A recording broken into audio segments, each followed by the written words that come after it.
Yo, what is up everyone, and welcome back to another YouTube video with your host Kenkukun, and today we got another Destiny 2 Trials Training video. Now, for this weekend, it's a symmetrical map. It is Wormhaven, so we're going to cover, we're probably only going to need one video on this map. I'm going to talk about the key locations you want to kind of move, the awareness of your teammates, alright? Of course, an awareness in general, but the awareness of your teammates, where you want to, how to get to the middle on time, right? How you want to confront that, and communication. So, first and foremost, let's cover we got 4 points. I should have wrote this down. We're going to go ahead and dive right into how to get to the middle. So I got to talk a little bit about that. So segment number 1, how to get to the middle. When you spawn up on this map, 2 people usually spawn looking this way. 1 person usually spawns looking this way. Now sometimes 2 people spawn this way. I'm not sure, but I know 1 for sure here and 1 for sure this way. The other person on either side of the map. The other person, I'm not sure. So this is the long way. All right. I have a video. I'll try to find it. Put it in the link and put the link in the description below. But I talk about this map specifically and movement of this map and how to get to the middle quickly. Hunters especially have the biggest advantage on this map, right next to blinking warlocks with the astrocytes helmet, I believe it's what it's called, and dawn blades. But hunters are crazy fast on this map, right? And they're powerful. They've jumped on my head and just killed me for no reason. My own teammates. Anyway, so how to get to the middle. Right, this is the fastest path, right? Something like this. If you're a hunter, you're jumping into the ceiling. It's slingshotting you forward, right? Stompies makes that even better. All right, boom, you're to the middle. All right. Let's run back here. We'll, spend the next minute just running through this. Now, of course, you can run down this way, right?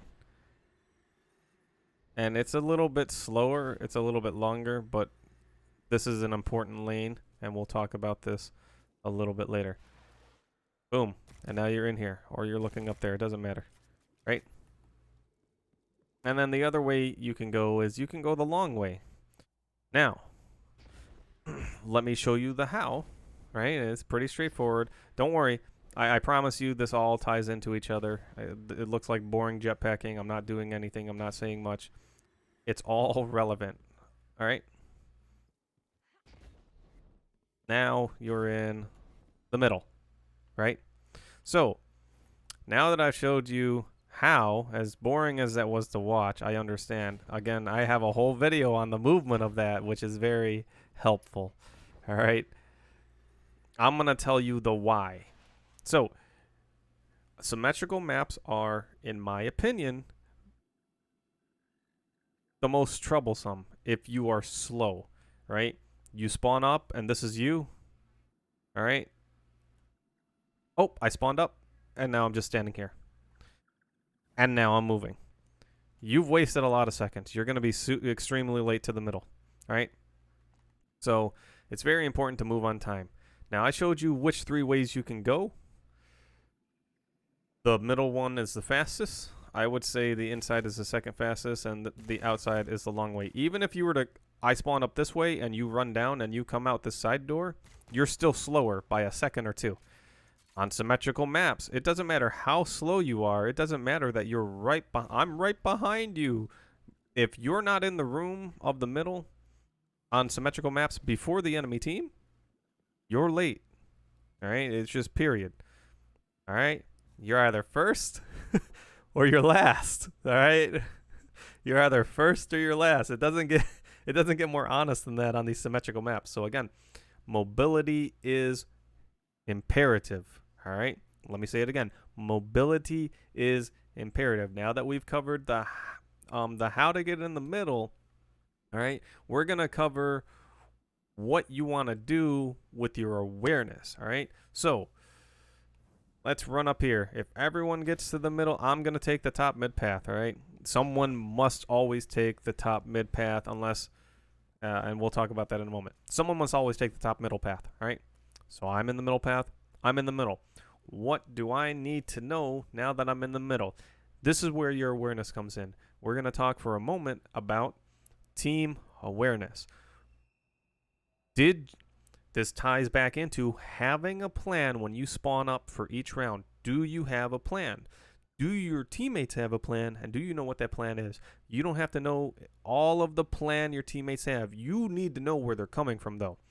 If you're up here with Susie and Fred is outside, hey guys, I'm going outside, la la la la la, you know, and Susie's like, oh, I'm right behind you. All right, and you do this, and Susie does this, and Fred's still not here. Who's protecting you from that? If an enemy shows up there, all right? And this is where the awareness of your teammates come into play, all right? Again, you could have all three teammates come up here. If you all three do this, or this, or this, and they're just not looking at the radar, all right, they're just looking through the glass, like, oh, I see you through the glass, ha ha ha ha ha, let's dance. Who's gonna stop you from getting shot from that dude? All right, who's gonna stop you from getting shot by the dude that's gonna head glitch right here, just like this? All right, they're gonna do this number. Look at that dummy. Pow! Guardian down. All right.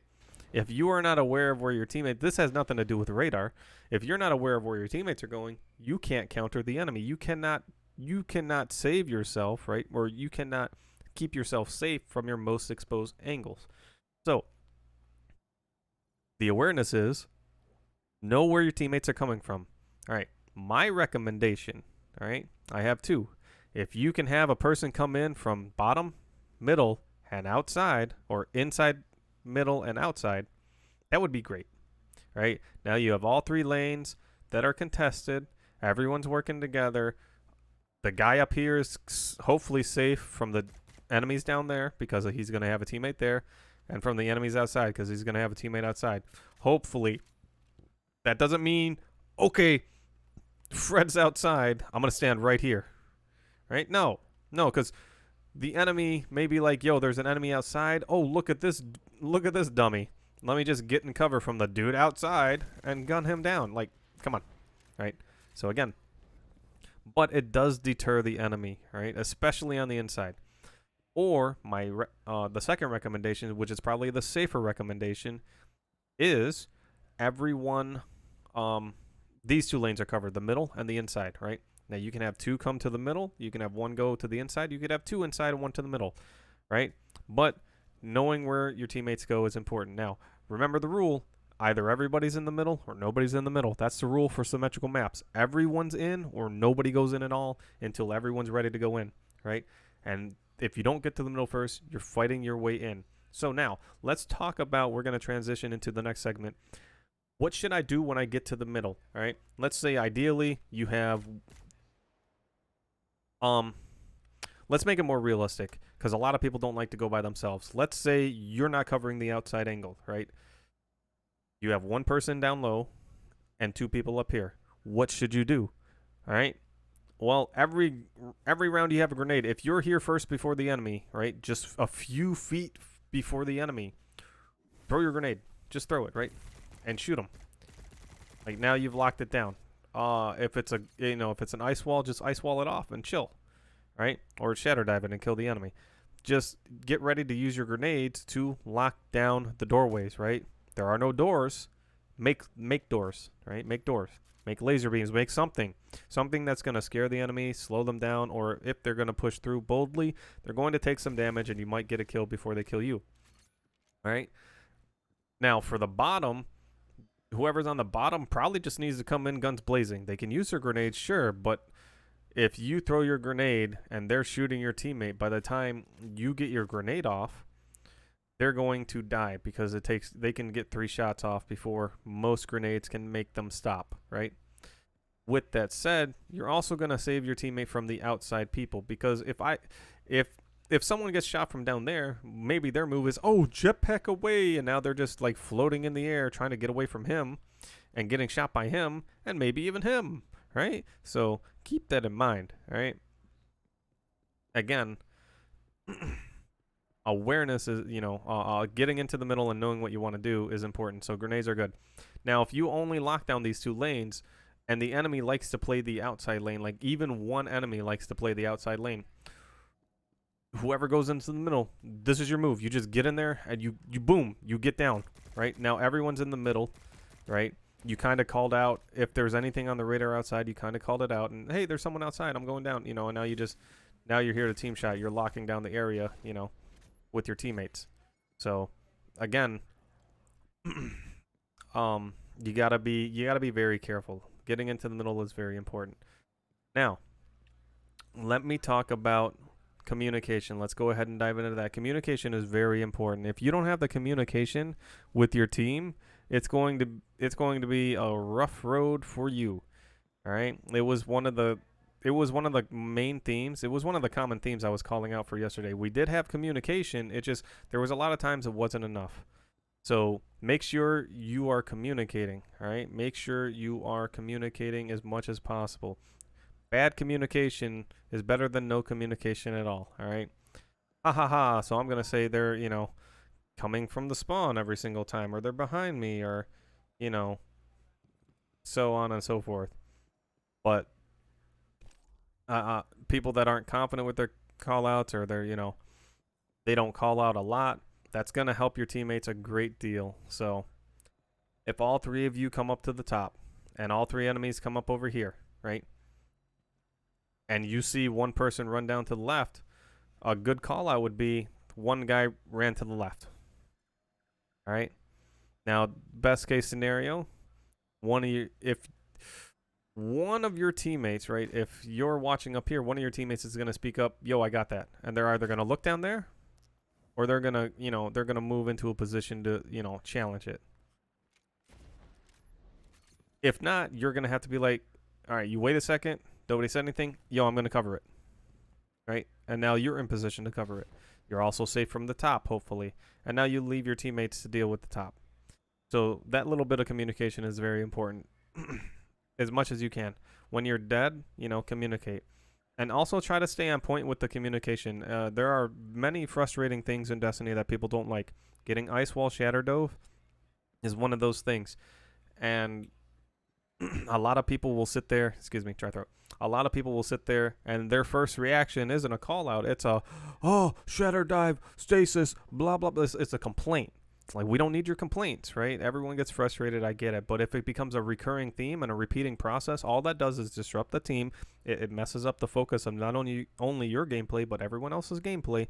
And then actual call outs that matter are 1, not coming from you, 2, are not being heard because you're over speaking out of frustration. And when people get frustrated, they usually get louder in tone, right? Their tone of voice changes and they get louder, right? Because they're frustrated, right? They're annoyed. So it is something very tough to do, but we need that communication. So the more you can cut out complaints, the more you can have just communications, right? You see stasis on the enemy team and it's 3. You can complain at the end of the match. Man, if they didn't have stasis on, we would have won. Blah, blah, blah. That's fine, right? Save it for after the game. Save it for the locker room, all right?